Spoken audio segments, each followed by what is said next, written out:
Welcome to Sports Spectrum, the sports and faith podcast that brings Jesus back into the conversation. Here's your host, Jason Romano. What's up, guys? Welcome to the show. I am Jason. This is Sports Spectrum. And of course, our website, sportspectrum.com, is a great place to go for all of our content. Every podcast is there. A bunch of articles and different stories for the last 35 years are all available there at sportspectrum.com. And you can start your day right with Sports Spectrum as well, with a daily devotional that is available every morning at 6 a.m. Eastern, Monday through Friday, right there at sportspectrum.com. And of course, my email address is a great way to reach us directly, jason@sportspectrum.com. We welcome your guest ideas, your show topics, stories that we should be covering, different athletes, whatever it is, on whatever level it is, whether it's high school, college, or pro. You can send it to us or reach me directly with your feedback, jason@sportspectrum.com. And we want to say thank you to our partners and sponsors today, Ronald Blue Trust. Their advisors applying biblical wisdom and technical expertise to help their clients make wise financial decisions, experiencing clarity and confidence, and leaving a lasting legacy. This is the time of year when a lot of us have questions regarding our finances. It's tax season. What are we doing about that? What about jobs? Where should we be investing our money, our future? What about giving and being generous? That's what Ronald Blue Trust does. That's what they're about, and they can assist you in all the questions that you have in your finances. So check them out at ronblue.com to learn more. Ronald Blue Trust, ronblue.com. I'm really excited about today's guest. His name is Kevin Burrell. He works for the Chicago White Sox as an MLB Area Scouting Supervisor. He's been scouting for 30 plus years and knows this game in and out. He's really in charge of the amateur scouting area, which is college and high school for baseball.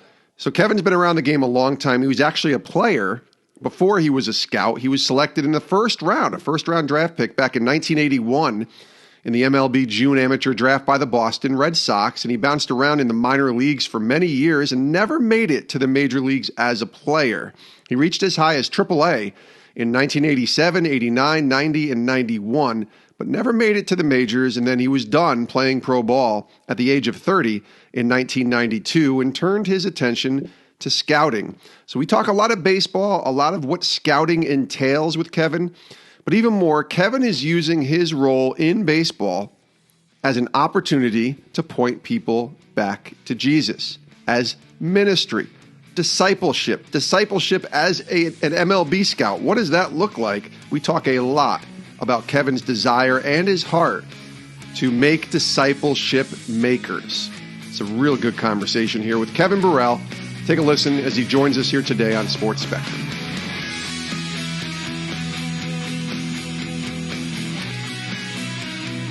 Kevin, welcome to the show, man. How are you?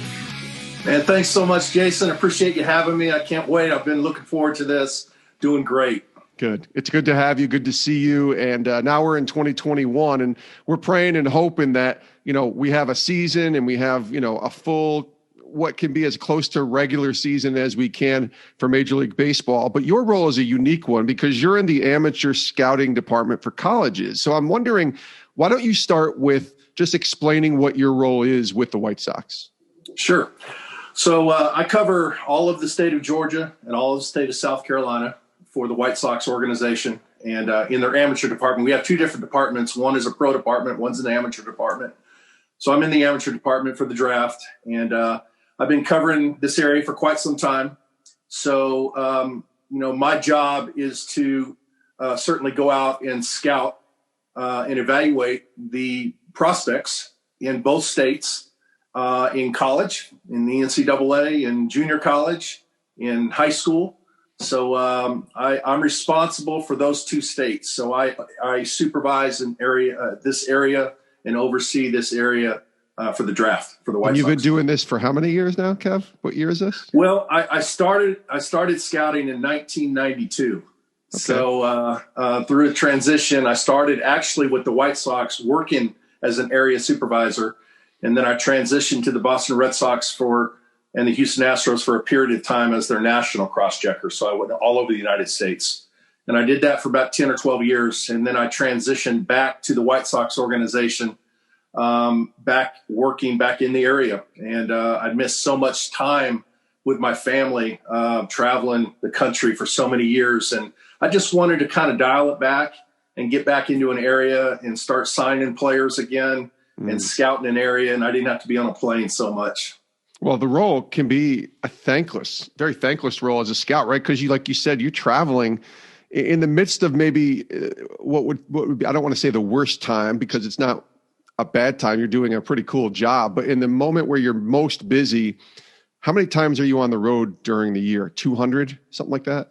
Yeah. In a normal year, of course, this hasn't been a normal year, but in a normal year, it's anywhere between 150 and 160 nights as in my job. When I was a national cross checker, it was 240, 250 nights a year. Wow. So I was gone a lot. I would come home for 10 days. I would be gone for 10 days on a trip. I'd come home for 2, repack, kiss my wife, and play with my son. And then I would repack back up, headed back out for about another 10 or 12 days. Man, what a life. I mean, it's so difficult, but yet probably you must have had so many neat experiences being on the road and going to so many different places. There has to be the good and the bad that come with the job like that, right? Yeah, there is. There's positive and negatives. One of the stories I could share with you was when I was working in the Red Sox organization, and I was in Atlanta. Went to the airport in Atlanta, flew nonstop to Seattle, Washington. Got off the plane, went and saw a left-handed pitcher named Ty Howington, and who wound up becoming a first-round draft pick. Evaluated him, went back to the airport, got back in my rental car, went back to the airport, hopped on a plane, and flew over to Honolulu. Got off the plane, rented my car, went and saw 2 players. I saw Brandon League, and I saw a kid by the name of Bronson Sardina. Okay. And went back to the airport there in Honolulu, returned my rental car in, got on the flight, and flew all night to Dallas, Texas. I got off the plane. I got a rental car, checked in the airport Marriott North there in Dallas, walked in, had a bowl of grits real quick, showered and cleaned up, got in my rental car and drove down to Waco, Texas to Baylor University, where I evaluated and was scouting a catcher by the name of Kelly Shopik, who we wound up drafting in the second round. On the way back to Dallas, I ran off the road. I fell asleep. So I was so exhausted. It was like 17 hours of flight time. Wow. And I was just exhausted. So fortunately, those little nubs in the road kind of alerted me. And I was able to get back to the hotel and crash for 24 hours. Yeah, crashed in bed, not crashed the car. Exactly. That's a crazy, crazy story. Kevin Burrell is our guest on Sports Spectrum. It's an interesting job, too, because there's, every player probably wants you to come and see them, but then every player probably thinks they're a certain level, or I don't want to say better than they are, but you're a scout, so they want to impress you. They know you have, the ear of people who are going to make that decision to sign or to draft. What is that like, being in that role? And certainly it probably allows you to make relationships too on a lot of different levels, but that's got to be a tough role because your evaluation of a player, it might be different than others. And sometimes your evaluation is spot on and right. Hopefully you get it more right than wrong, but sometimes you might miss on a guy, right? Quite often we miss on a guy. I kind of laugh about it because it's one of the only jobs in America where you can fail maybe 96 or 97% of the time and still have a job, maybe equal to a weatherman. I'm not sure. I mean, it's close. And a scouting supervisor. Exactly. So, but yeah, the beautiful thing about, especially working back as an area supervisor, working my area, I'm very passionate about it. And I love what I do. I don't feel like I go work every day. I just love what I do. And this is my 39th year in baseball. Between playing and scouting. And so it is, it's a passion of mine. I enjoy the relationships as you mentioned, really enjoy the relationships. I enjoy building relationship with parents and with the prospects themselves. Now we're doing a lot of Zoom type of conferences and interviews with prospects where, even the last several years, we drive into their home and get to meet them or their parents or at their college. So it's, this whole environment of COVID has changed a lot of aspects of that, but it's great to build relationships with these parents and the prospects. Yeah, I want to ask you about 2020 last year and what that was like, because initially you're probably able to do some scouting before COVID hits and watch some of these guys in person. And then, of course, after, March 10th, 11th or so, everything shuts down. And, maybe there was still some baseball that was happening. I don't think there was initially around this country. Now there might be, but back then, I don't think there was. So what was that like for you, kind of adjusting and maybe scouting in person and then suddenly having to make a pivot and everything changes? It was a huge, huge adjustment. So, for me, I was headed up to Lake Point up in North Atlanta, and I was going to go up there and watch a pitcher that was pitching at a high school. They had to use that facility. So I was headed up there to watch him. He had committed to Vanderbilt University. And on my way up there, I got a phone call that everything was shut down up there. They completely shut down Lake Point. The teams had got back on the bus, had went back to their high schools, and I had to turn around and head back down south to where I live, and it changed the whole dynamics of everything. At that point in time, March 12th, 2020, all scouting as we knew it stopped.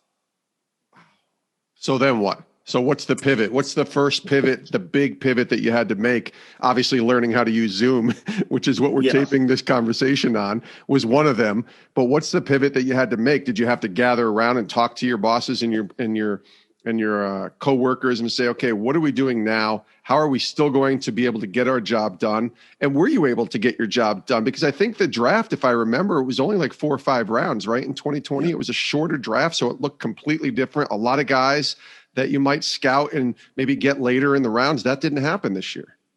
That's exactly right. We learned really quickly the value and the importance and the priority of video scouting. So, which is a good thing. It's a good thing. Some good has come out of this. And, certainly expanding the horizon of analytics and trying to grasp and understand a lot of that as well. So there was a lot of video scouting that went on. Our scouting director and our assistant scouting director, they really laid out some clear definitions of what they were looking for, what we needed to do, what we needed to focus on in this process of still preparing for a draft. Like you said, it was cut down to 5 rounds. So we could be much more selective, and then signability played in there. The challenge was after the 5th round.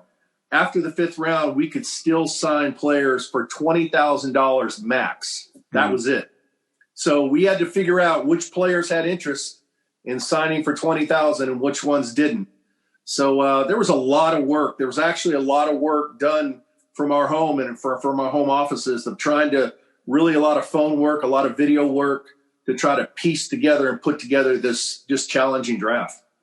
Is there one story or one guy that you can think back on your career? You said this is almost 30 years now that you've been doing the scouting thing, that you just can say, I nailed that, or we nailed that, because it is a process and it's a team decision, not just one person.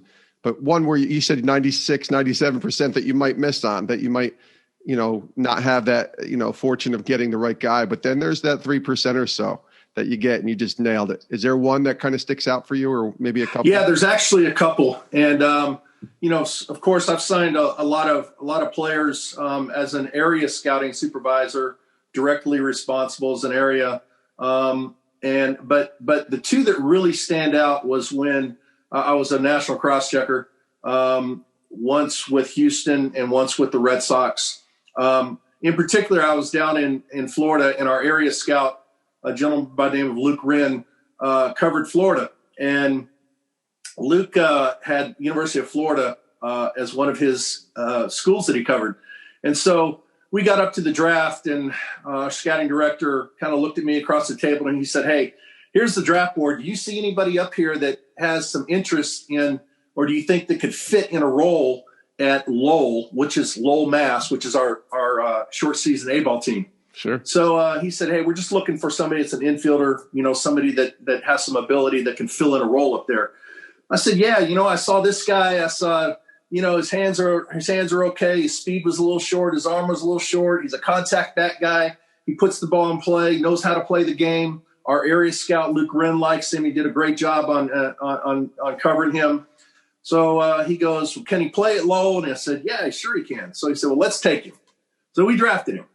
And it was probably around, 17th, 18th, 19th round, somewhere in there. It was low. And we signed him. He's a senior, didn't get much money at all. He goes out to Lowell, plays every day, makes the all-star team, works his way up to high A the next year, all-star team, double A, all-star team, triple A, all-star team. So we came around. We were making a trade for a guy by the name of Ed Sprague. Dan Duquette was our general manager. Yeah. We took this guy off the roster because we had Nomar Garcia-Parra playing shortstop. And we took him off the roster to make room for Ed Sprague. And the Anaheim Angels claimed him. He went on to become a World Series MVP. And it was David Eckstein. Wow. So great story there. It was a collaborative effort on everybody's part. I think we nailed that one. Yeah. So the second one, I was in California. And my scouting director, we were about a month from the draft. He asked me to fly to Dallas to go see a particular player that he had interest in. Our area scout liked as well. Baseball America did not have him listed in the top 100 prospects in the country. He was on the dead pile as far as that was concerned. Mm-hmm. So I flew in there. There was me and another national advanced scout there to watch this player that day. I sat way down the line. Wasn't behind home plate. I tried to stay out of eyes way and watch this player. Saw everything I wanted to see that day. Got back to the hotel, called my scouting director, and I said, absolutely, I would take him with our first pick, which was not till the bottom of the second round. We took him. The draft came around. We drafted him, and he blew through the minor leagues and wound up becoming a perennial all-star, and his name was Hunter Pence. Sure. So two very vivid players that I was fortunate enough to be a part of. And again, it was a collaborative effort with our area scout and our scouting director. I love that. Those stories are awesome because but you don't know. You have an eye and you think that there might be potential, like you said with David Eckstein, but you don't know that he's going to be a World Series MVP someday. You don't know that. And then he turns out to be, and you're just like, all right, I remember when we go back to Lowell, Massachusetts. That's a great story. Quick break from our conversation to tell you about our partners and sponsors today, Ronald Blue Trust. We thank them. They are amazing partners in ministry with us here at Sports Spectrum. Wealth management strategies and trust services based on biblical principles. They offer comprehensive financial services and objective advice to over 9,500 clients across the wealth spectrum in all 50 states. We're in a new year here. 2021 is here. And yet the questions that we have regarding our financial investments, our money, we still have those questions. A lot of us do. Ronald Blue Trust has the answers. We trust them. Financial retirement and estate planning, investment management, personal trust and estate settlement services, bill paying, family office, institutional services, retirement plan consulting. They do it all, and they lead from a biblical perspective. That's why we love Ronald Blue Trust. We're grateful to have them as sponsors. You can learn more right now by going to ronblue.com, ronblue.com. That's the website. Tell them Sports Spectrum sent you. Ronald Blue Trust, ronblue.com. Kevin Burrell is our guest here today on Sports Spectrum. I want to get into your faith. This is the intersection of sports and faith. So let's intersect the conversation with your faith. Your faith's important to you. Actually, I want to share this too. The way I heard about you, because we never met, a couple years back, I think it's been over 3 years now, I spoke at North Star Church in where is it? Kennesaw, Georgia. Kennesaw. I almost said Kensington. Kennesaw, Georgia, right outside of Atlanta, with our friends Mike Lynch and C.A. Phillips, who's there. And they told me about this devotional that they do every week. Wednesdays it comes out. And they say, hey, you might want to sign up for it, or we could even have you contribute because you already write your devotional and we could carry something onto that. And I'm like, great, that sounds good. Then all of a sudden I'm getting the devotional and I'm seeing the name Kevin Burrell. Like, oh, Area Scout, Kevin Burrell, and he's writing these devotionals. So I'm like, this is a pretty cool thing. And I don't know why it took so long, Kevin, for you and I to connect, but finally, we reconnected, I don't know, a few months back on social media, and here we are doing an interview. But that's when I first heard your name. So I realized your faith is obviously very important to you. So tell us about that. Yeah, sure. So it is valuable to me. It's the priority of my life. I was born and raised in Southern California and in San Diego, outside of San Diego, a small town called Poway. And so I grew up there, and I went to a private school growing up, all the way up till freshman year in high school. And so grew up in church. My mom and dad took me to church Sunday mornings, Sunday nights, Wednesday nights. I grew up, as I said, in a Christian school, so I had a lot of head knowledge. I understood clearly from a head knowledge standpoint what it meant to have a right relationship with God through Jesus Christ. However, I never possessed it in my heart. I had head knowledge, but I missed it 18 inches between my heart and my head. Mm-hmm. And so in 8th grade, I came home from an awards banquet, and the gentleman that spoke that night, I could not tell you his name, but he posed this question to me. And he said, if you were to die tonight and you were to stand before God in heaven, and God were to ask you, why should I let you into heaven? What would you say? And I paused and I thought about that. And I did not have an answer. And so it ate at me that night at 11 o'clock at night in my bedroom. So I called my dad in my room and I said, hey, I realized for the first time tonight that if I was to die, that I would spend eternity away from God. And I want to make that right. And so that night, June 3rd, 1976, I invited Christ to come into my life to be my Lord and Savior. And that started and that set me on a journey that it has transformed my life through some ups and downs, some struggles and some trials. However, it is what I'm focused on. And I like to try to say it this way, that I'm a minister in disguise as a scout. So that's the way I try to put it. And my first passion is to make an impact on people's lives and serve them and help them any way I can. And then leverage my influence as a baseball scout to try to impact people's lives and impact the kingdom. When did you realize that you could use baseball as sort of a ministry outlet, right? That yes, you're a minister disguised as a baseball player, disguised as a baseball scout, because you did play, and we're going to talk about your journey of playing in a second. But when did you realize that? Like, when did that click? Because for a lot of people, those listening, you might know this too, men struggle with looking at their job, their vocation as ministry. They just look at it as a job. I can't share my faith here. I can't be a Christian in the workplace. I know I struggled with that for some time at ESPN. When did you discover that you could use this platform, baseball, as, like you say, ministry? So as a player, when I started playing baseball out of high school, I knew that obviously I knew I was a Christian. I knew I had a sports outlet and I had Christianity. I had no idea how to use it. Right. Okay. The way I'm wired, I have very much an evangelistic type of personality. And so there was, through that process of years, I was a baseball chapel leader. I would always try to lead our chapels on our team and make sure that we had the right speakers on Sunday to come in before we were dressed on the field, and we could, that individual could talk to players that were interested in coming to baseball chapel.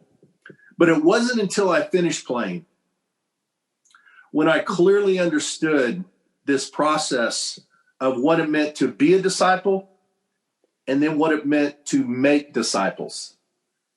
That was the transition. That was the crossroads of understanding what it meant to leverage my influence as a baseball scout and using that to influence baseball coaches and athletes' lives.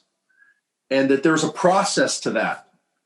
And until I learned that process, I had no idea what I was doing. I was winging it really good, but I didn't understand a clear process of what that meant and how to do it. So it was probably about 15 to 20 years ago, probably 20 years ago, when it finally clicked with me, and it helped me to understand what it meant to, number one, be a disciple. And then once I understood how to be a disciple, then it taught me how to actually go out and make a process of how to make a disciple. So I know that's important. I know, being a disciple is important, but how we do that and the process or the grid of working from that, there is a clear process of how to do that. Well, and so when I understood that, it revolutionized my whole thinking about the way I do ministry. Well, that key word that you just mentioned is process, because discipleship isn't a microwavable thing. I mean, it's a process, and it's a lifetime, really, once you say yes to Jesus, of continuing to be discipled and to disciple others. But what does that look like? Because you said you started to figure that out. And I'm thinking, this is a guy who's on the road a lot, who's traveling all around the country. So, I'll just say it. When do you have time to make disciples, Kevin? So how did you figure that out? And what does that look like? What's a practical way? Because somebody might be listening and say, listen, I want to be a disciple maker. I want to be discipled. It's just hard with my job and traveling or whatever. So what did that look like for you? Yeah. So that's a great question. So when I finally understood the Great Commission in Matthew chapter 28, verse 19 and 20, and where, those were Jesus' famous last words, right? So he's on the Mount of Olives, and he's getting ready to ascend back to his Father in heaven. And he's got his disciples around him. And he made this statement. It was his famous last words. And he said, therefore, go and make disciples of all nations, baptizing them in the name of the Father and the Son and the Holy Spirit, and teaching them to do everything I've commanded you. And surely I will be with you always to the very end of the age. So there was 3 key components in that: go, baptize, and teach. And so I thought, going, what does going mean? What does that mean? Go and make disciples. When I finally understood what this means, as I go to the airport, as I get on the plane, as I fly somewhere, as I get to the rental car counter, as I get to the ballpark, as I go to the grocery store, I am going. And as I am going, I am seeking to make disciples everywhere I go. It is just not to church. It is every part of the fabric of your life, everywhere you go. So my grid that I work from is really, it's the grid that Jesus left us. And Jesus said, come and see. Then he asked them to come and follow. Then he asked them to come and remain with him. And then he asked them to come and go out for me, or send them out and multiply it. So that's really what I do. That's the grid. Those are the 4 areas that I work from. So as I'm going to the store, or as I go to a restaurant, I have a little invite card to our church. And I say, hey, I just want you to come and see. Just want you to come and see. So I give them a card. Guess what? There's been many of them that's come and saw. They come to church. They sit in the church. They listen. And then they take that next step. They say, you know what? Jesus said, come and see, come and follow. Come and follow is get into a small group. Start doing life. Okay? He asked his disciples, hey, you come and see me now. I want you to come and follow me. So it's a deeper step. There's another step. And so at that point, they get into a small group. They start growing in their faith. And then Jesus said, come and remain in me. Come go deeper in me. Come do life with me. And so at that point, I try to transition them from a community group or a home group, or maybe a Sunday school class in a traditional church, to a discipleship group where you grow in your faith. You get deeper.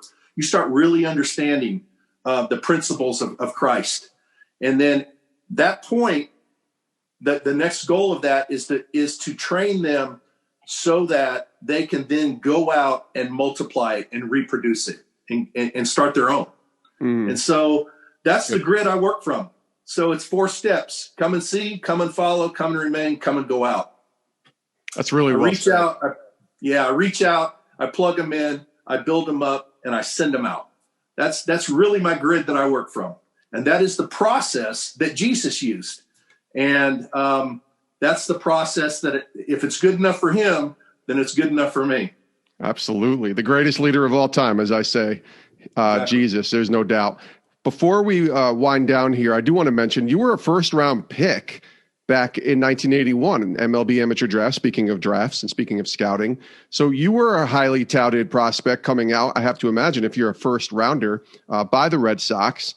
Interestingly enough, I looked you up because I wanted to see if you had played here in Bristol, because where I live in Bristol, Connecticut, used to be the AA affiliate for the Boston Red Sox. And I'm guessing maybe you went to New Britain instead when they went to the New Britain Red Sox. But that was an interesting time in the early 80s to come into baseball. Obviously, my heyday was the mid-80s, watching baseball in the late 80s as a kid, and you reached as high as AAA. So take us through that process. You never reached to the majors. You never got to the majors, but just give us sort of a snapshot of what life was like trying to go through that minor league journey that you went through. Yeah. So like I said, I grew up in San Diego, and I was, the draft has changed so much from 1981 to what it is today. So when I was drafted, I had to go away from home for the first time. Back then, we didn't have travel teams. Okay, right. We played in American Legion, maybe in the summertime. We played with some scout teams right there in San Diego, but we didn't have travel baseball like it is today. So my first time away from home, my first time to ever use a wood bat was when I got into pro ball in the minor leagues. Yeah. So I got on the plane. My father put me on the plane in San Diego. I flew to Pittsburgh, never been on a plane before, got off, connected to a small commuter plane to a place called Elmira, New York, upstate New York. Sure. And I was playing in the New York Penn League back then. That's a little bit it was a very advanced league. You know, at that time, John Elway was playing in that league. Yeah. And there was a lot of good players, a lot of good college players that were playing in that league. So it was advanced for me as a high school player. So as I got there, I got very homesick. I was very homesick. And first time away from home, small town, Elmira, New York. I was staying in a dormitory in the college dorm. Mm-hmm. And so we got $11 a day meal money, and we made $600 a month. Wow. And so I had a $382 phone bill calling back home for 1 month, $382.50. And I was so homesick.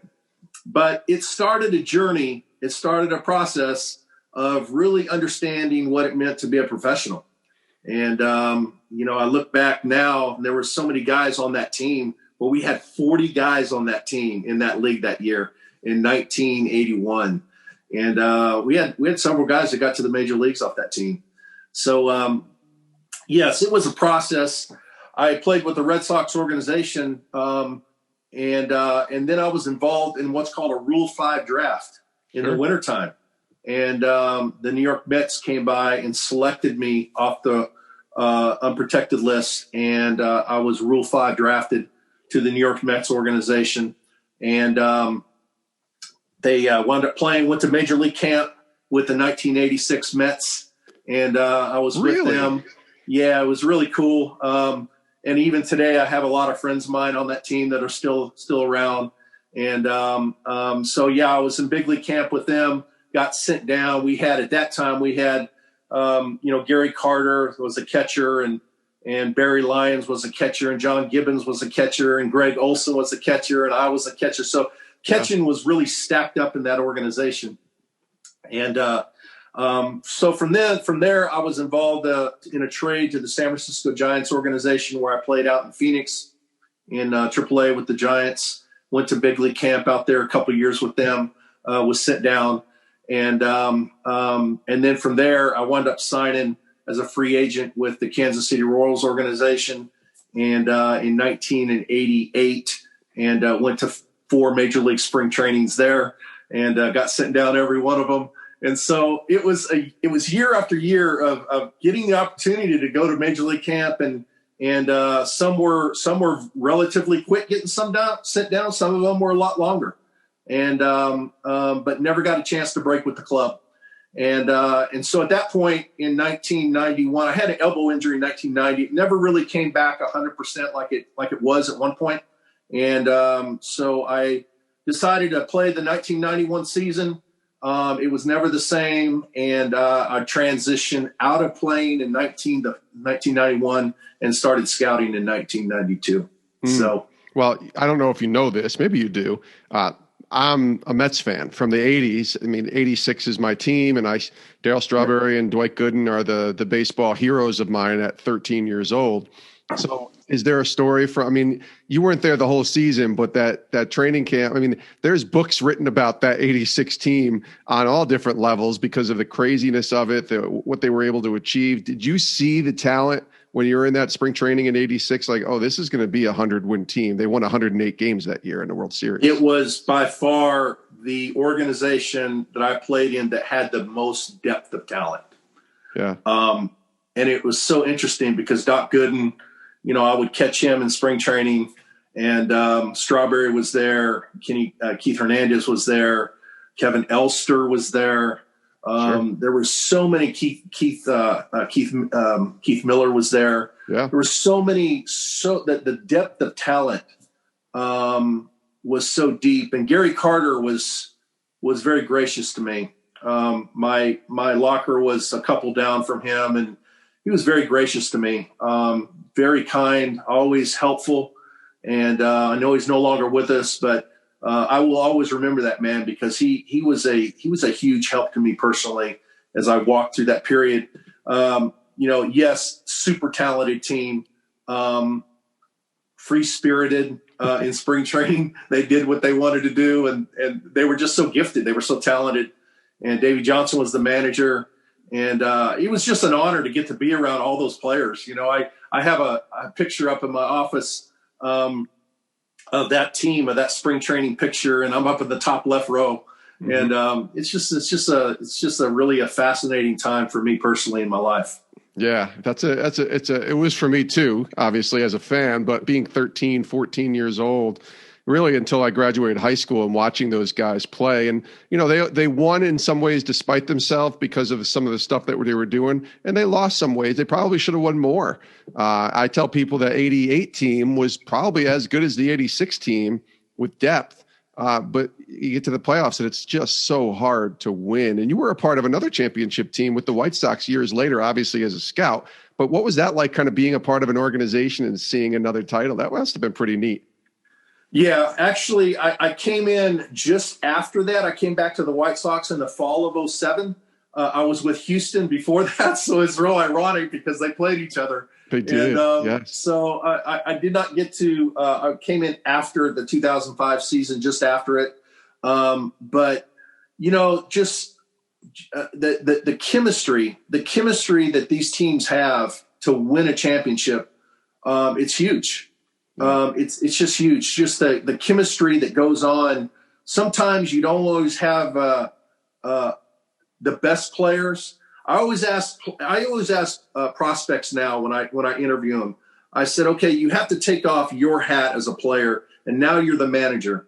And I want you to answer this question. You're the manager of the team. You're getting ready to go into a 7-game World Series championship. Do you play your 9 best, or do you play your best 9? And it stimulates conversation and it stimulates thinking because all of a sudden there's silence, and it really focuses, and you can see a lot how their gears of baseball in their mind begin to work. And so that is something that is just huge with the chemistry of championship teams. Not necessarily the most talented, but they know how to play, and they know how to play together, and they have a chemistry that is really you can't beat. You can't beat it. So when you say best 9 versus 9 best, the chemistry side is your best 9, right? Yes. Yeah. Yeah. Because you might have the most talent on a team, but they don't play best together. Mm-hmm. They don't have the best chemistry. And so some managers will remove maybe one of their better players for a guy that gels with and connects with and plays well with as a team. I love that. We could talk all day about that kind of stuff. Kevin Burrell, this has been fantastic. Thank you again for being here on the show. My last question to you, and if you hear this show, you know where it's going. We all here have lessons that the Lord teaches us, certainly a lot of lessons in 2020. What's the lesson that he's showing and teaching you right now, Kevin Burrell? What's God been showing you, teaching you, impressing on your heart, all the words that you can use, but what's the great lesson he's showing you right now? Yeah, I like to say this saying, and it's really something that I think about often, is the pain of discipline is always less than the pain of regret. So God's teaching me that time is short. I'm older now. Okay, I'm not 30 years old anymore, and so I have a limited amount of window that I want to focus my life very intentionally in such a way that's going to bring honor to him. I do not want to stand before him someday and for him to say, hey, look, you signed 13 or 15 major league players. You spent 40 years or 45 years in the game. But what did you do to build my kingdom? Mm-hmm. That scares me more than any. That drives me to try to live my life very intentional in such a way that I can be an influence and impact people's lives for eternity. That's great. He is Kevin Burrell, MLB Area Scouting Supervisor with the Chicago White Sox. And this was fantastic, man. We should have you back on. I'm sure you got a lot more stories to tell, and we'll share some of them here on the show. Thanks for joining us, and all the best to you in 2021. Thanks so much, Jason. Appreciate it. Love that conversation with Kevin Burrell, the Area Scouting Supervisor, Major League Baseball Scouting Supervisor with the Chicago White Sox. And Kevin's just a great guy with a heart, that heart of discipleship and ministry, and using his job in baseball to reach people and share the gospel. Like, that is what it is about. And if you're in a job right now, a secular job, and you think, man, I can't be a Christian in my job, or this job just doesn't allow me to really live out my faith. You know what? God has planted you right where you are, and he's called us to bloom where we are planted. And it's right in that ministry, right in that area right there, wherever you are, that he wants to use you to point people back to him. And that could be in a bunch of different ways. Kevin was telling me offline after we finished some ways that he's modeling discipleship to the guys that he's discipling, so that then they can model that to others and reciprocate and multiply. And that's really what it's about when it comes to followers of Jesus in the Great Commission, in living out that commission from Jesus to go and make disciples of all nations and teaching people to obey all that he has commanded. And Kevin's doing a great job with that. You can give him a follow on Twitter. He's at KDB_MLB. But you can search Kevin Burrell, Burrell. Give him a follow and let him know that you heard about his story here on Sports Spectrum. A really fascinating story with Kevin Burrell. We appreciate him for joining us here today on Sports Spectrum. We also appreciate our partners and sponsors for today's show, Ronald Blue Trust, offering comprehensive financial services and objective advice to over 9,500 clients across the wealth spectrum in all 50 states. You can check them out at ronblue.com for all of your financial concerns and needs and questions with Ronald Blue Trust, ronblue.com. Want to direct you to our website as well, sportspectrum.com. And then in whatever app you're listening to this podcast on, you know the drill. We ask you all the time, but it's so important. It really does help get the word out when you subscribe, when you rate and review the Sports Spectrum podcast. It gets the word out. Rating and reviewing and subscribing literally takes about 30 seconds. It does not take long. And it's an easy way, especially on the Apple podcast app, to just get the word out about Sports Spectrum and all that we're doing with the podcast and the podcast ministry. We also have a podcast network as we close here, and really just want to encourage you to subscribe to all of our shows on the podcast network, including Recalibrated with Mallory Brown, the show again called Recalibrated. And that's a great show for the ladies. So guys, if you're listening and you have a wife or a girlfriend or a daughter and you want to hear about women in sports and women in sports ministry, Recalibrated is a great show. And then Table 40, which is coming up on almost a year now. Matt Holliday, the former baseball player, 7-time, 8-time MLB All-Star, is hosting the show with his wife, Leslie. And it's a dynamite conversation of a show. Table 40, where Matt and Leslie interview their friends in the baseball world and other people outside of the sports world on sports, faith, life, marriage, family, a seat at the table. That's what Table 40 is all about, and talking about Jesus with Matt and Leslie Holliday. So make sure you subscribe to that show as well, Table 40.